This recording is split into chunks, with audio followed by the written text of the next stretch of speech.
नमस्कार। प्रस्तुत है आज का चिंतन। कोई भी सभ्यता जब पुरानी होती है तो उसमें बहुत सारी विसंगतियां, विकृतियां भी परंपरा का अंग बनने लगती हैं। जागरूक समाज वही है जो इन विकृतियों को दूर करने के बारे में सदा सतर्क रहे और समुचित उपाय खोजता रहे। आज अपने भारतीय समाज में नारी के आदर्श स्वरूप के बारे में भी अनेक विकृति, भ्रांत मान्यताएं घर कर गई हैं। उनमें आवश्यक सुधार अपेक्षित है। यह तो सर्वविदित है कि जब हम उन्नति के शिखर पर थे तब अपने समाज में नारियां भी समान रूप से स्वतंत्र व्यक्तित्व की स्वामिनी होती थीं। सामाजिक चेतना, दार्शनिक प्रखरता, प्रशासनिक दक्षता, आध्यात्मिक उत्कृष्टता, राजनयिक परिपक्वता आदि उनका भी उनमें प्राचुर्य था। किंतु मध्ययुगीन पतन काल में जब पुरुष की प्रधानता की परिकल्पना रूढ़ होने लगी, उन दिनों नारी के व्यक्तित्व के आदर्श भी संकीर्ण होने लगे। उसके व्यक्तित्व को विधिवत कुंठित किया जाने लगा। उसी अवधि में भारतीय नारी को भी आदर्श के नाम पर संकीर्णता और सहिष्णुता के नाम पर कायरता सिखाई गई। अब एक विकासशील समाज में इन मान्यताओं को बदलना तथा युगीन मान्यताएं प्रचारित करना आवश्यक है। भारतीय नारी को प्रेम, समर्पण, त्याग की सही परिभाषाओं से अवगत कराया जाना चाहिए। समाज को भी समझना होगा कि स्त्रियों के भी आत्मा होती है और उनकी आत्मिक आवश्यकताएं पुरुषों के ही समान महत्वपूर्ण हैं। आत्मिक आवश्यकता सदैव चेतनात्मक विकास द्वारा पूरी होती है, न कि भौतिक सुख साधनों के विकास द्वारा। इसलिए नारी को भोजन, वस्त्र, आवास की व्यवस्था जुटा देने भर से उसकी आत्मिक आवश्यकता पूरी नहीं हो सकती। उसमें सामाजिक चेतना और आध्यात्मिक जागृति भी विकसित की जानी चाहिए। नारी को सुख और श्रेष्ठता का सही धारणाओं से अवगत कराया जाना चाहिए। उनके मानसिक क्षितिज को विस्तृत होने देना चाहिए। उनकी प्रेम वृत्ति में एक अधिक विशालता, उनकी त्याग बुद्धि में संतुलित जागरूकता तथा उनकी आदर्श चेतना में व्यापकता की आवश्यकता है। यह आदर्श अब पूरी तरह अस्वीकार किया जाना चाहिए कि पति या परिवार की मूक सेविका बनकर रहने में उनका कोई गौरव है अथवा परिवार की सुव्यवस्था तक ही उन्हें अपना ध्यान सीमित रखना चाहिए। सामाजिक सुव्यवस्था, न्याय व्यवस्था के प्रति उन्हें उदासीन ही रहना चाहिए। ये भ्रांत आदर्श हैं। नारी का कर्तव्य अपने परिवार की हर भली बुरी प्रवृत्ति का अनुमोदन करना नहीं है। वह समाज की एक सदस्य होने के कारण ही परिवार की सदस्य है। समाज से भिन्न किसी भी परिवार का अस्तित्व असंभव है। अतः नारी को परिवार के साथ ही समाज के प्रति भी अपने कर्तव्य सदैव याद रखने की प्रेरणा दी जानी चाहिए। पति कितना भी दुष्ट हो, दुर्जन हो, परिवार में कितनी भी विकृत मान्यताएं घुसी पड़ी हों, तो भी मूक समर्पण के भाव से नारी पति और परिवार की हर अच्छी बुरी आवश्यकता पूरी करने का प्रयास करे। ऐसी पौराणिक परिकल्पना एवं सामंती मान्यता अब छोड़ी जानी चाहिए। पति की इच्छा ही मेरी इच्छा है, यह आदर्श अस्वीकार करना होगा और पति का कल्याण ही मेरा कल्याण है, इस आदर्श को अपनाना होगा।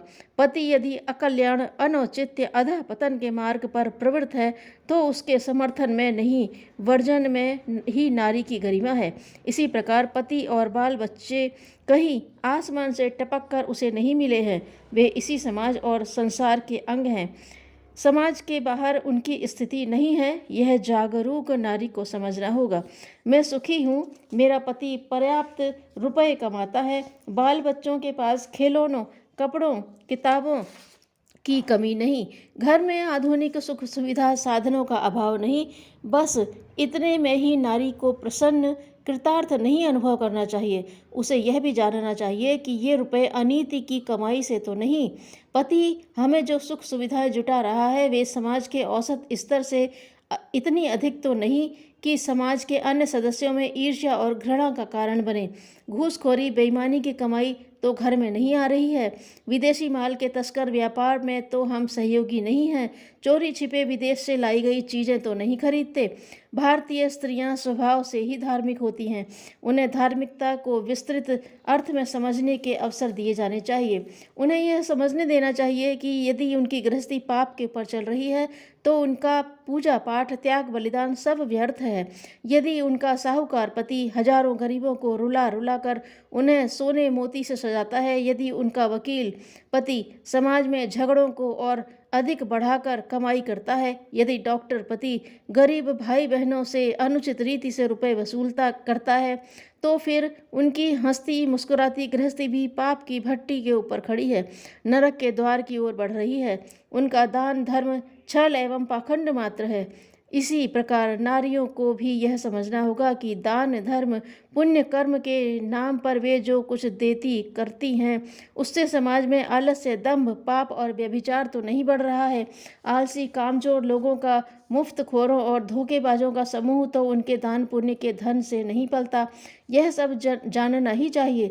जागृता नारी को यह स्पष्ट दिखना चाहिए कि अनौचित्य की कमाई से बने आभूषण अंगार की तरह हैं, महंगे कपड़े खून के दाग से सने हैं, ऊंचे भवन की बुनियाद में लोगों के कंकाल हैं, गराहे हैं, असीमित सुख साधनों के भौतिक नैतिक गिरावट की प्रेरणाएं हैं। यह सामाजिक चेतना यदि नारियों में आ जाए तो वे पति और परिवार के वास्तविक कल्याण का उपाय सोचेंगी।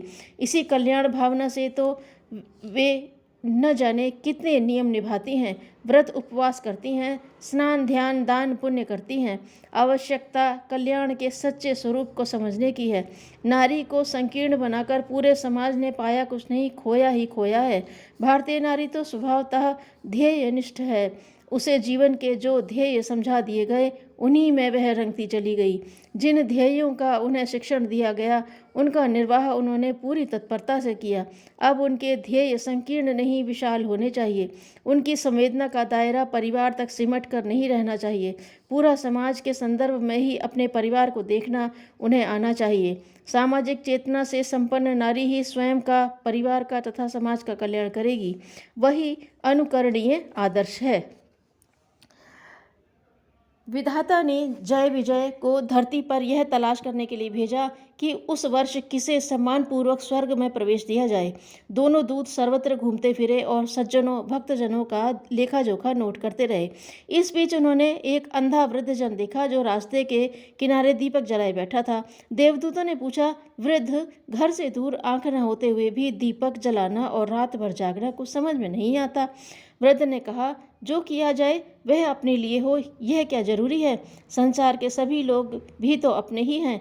रात्रि को निकलने वालों को ठोकर लगने से बचाकर मुझे संतोष और आनंद मिलता है। स्वार्थरत रहने की तुलना में यह लाभ कम है। देवदूत सब कुछ देखकर वापस लौटे और उन्होंने विवरण सुनाया तो सर्वश्रेष्ठ वह अंधा ही निकला। देवता अपने कंधों पर पालकी से उसे स्वर्ग लाए और पुण्यात्माओं में सबसे बड़े व्यक्ति को दिए जाने वाले स्थान पर उसे रखा गया। एक आत्मविश्वास 20 गुत्थियों को एक साथ सुलझाने में और 20 संकटों से पार जाने में समर्थ होता है। धन्यवाद।